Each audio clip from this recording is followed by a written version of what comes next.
Wildly Unpopular is asking, what does 1 Corinthians chapter 11 mean when it says, because of the angels, as a part of why women would cover her head? Sorry if I asked twice, not sure if I hit the enter the first.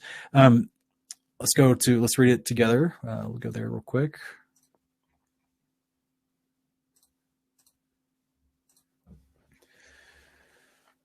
Okay. I'll put this on screen for us to look at, and I'll take your question down so people can see it real quick. So I'll start in verse 4, even though I'm kind of cutting. All right, let's start in verse 1 real quick. We'll read down to verse 10. It says, you are to imitate me just as I imitate Christ. Guys, this means Paul followed the Torah. But that's probably for another video. Verse 2, now I commend you for remembering me in everything and for maintaining the traditions just as I passed them on to you. But I want you to understand that the head of every man is Christ, and the head of the woman is man, and the head of Christ is God. And guys, this dispels the Trinity, but that's for another video. Verse 4, every man who prays or prophesies with his head covered dishonors his head. Every man who prays or prophesies with her head uncovered dishonors her head, for it is just as if her head were shaved. If a woman does not cover her head, she should have her hair cut off, and if it is shameful for a woman to have her hair cut or shaved off, she should cover her head.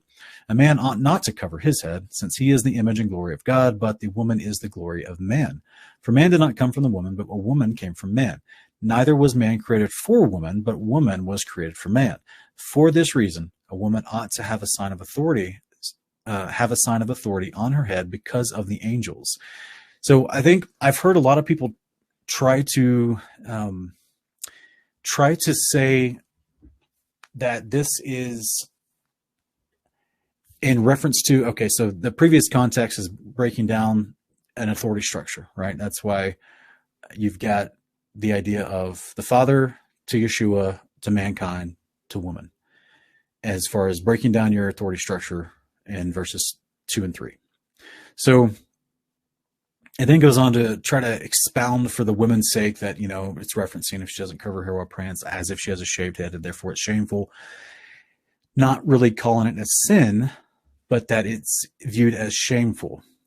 So this is where some people would like to argue this part of verse 2, where this is where Paul is referring to their modern traditions of the time.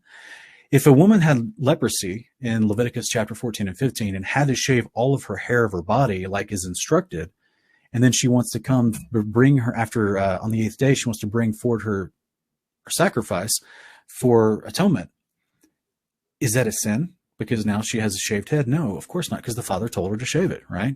So this idea is, you would have to look at it, kind of in its context. He's not technically saying it's a shame for a woman to shave her head, or Paul is not saying it's a sin for a woman to shave her head, but just that it's shameful in their tradition, in their society, which was the case for almost all of history until modernity with the feminist movement. And now it seems to be kind of a badge of honor for feminists in rebellion against the authority of man, which is very fitting for this particular passage here, because they're rebelling against the structure that the Creator set up that Paul is referencing in this passage. So therefore women, like to shave their head and be all rebellious feminists. So verse 10, angels are a part of an authority that is in this hierarchy that wasn't mentioned before. Okay, so technically, I guess what I'm trying to say here is I don't think that this is referencing the the angels looking upon women in lust, as it's referenced in another verse. That what we see happening in 1 Enoch, Genesis 6, Jubilees 5. This whole concept where they saw women lusted after them and took them after. And 1 Enoch says the women tried to entice the angels that came down during the days of Jared, that they lusted after the angels as well. So I don't quite think it's referencing that because of the previous context of verses 1 through 9. I think it's more having to do with the angels weren't mentioned in the previous hierarchy of what he was saying before between the Father, the Son, mankind, and woman. But technically the angels would be in between Yeshua and mankind because they're sent by Yeshua to do stuff, right? Since remember Matthew 11:28 and Matthew 28 verses 21, all authority in heaven and earth was given to Yeshua. That means he has control over all the angels. So therefore, like in Revelation chapter 1, verse 1, God gives the Father to Yeshua, who then sends that message through an angel to John on the island of Patmos. So this is this, I don't know if Paul is just trying to insert the angels in here into a place where he forgot to mention it previously in verses 2-4.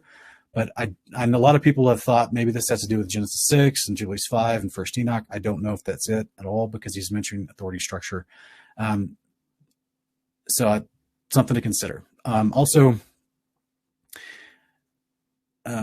why is he, let's look at a different translation, because I'll be honest with you, some of these translations kind of confuse me when it comes to Paul's wording about certain things. And so my thing would be, why is he saying because of the angels at the very end of this? Because of the previous context, being in authority, which is basically, I honestly don't have the best answer, I guess is what I'm trying to get at. I don't have the best answer. I just don't think it has to do with what I've heard tried to be explained about this passage, being that it has directly to do with the angels taking wives and having Nephilim by them before the flood. I do think that those angels were dealt with. The other angels have not made that mistake since then, and they're not going to.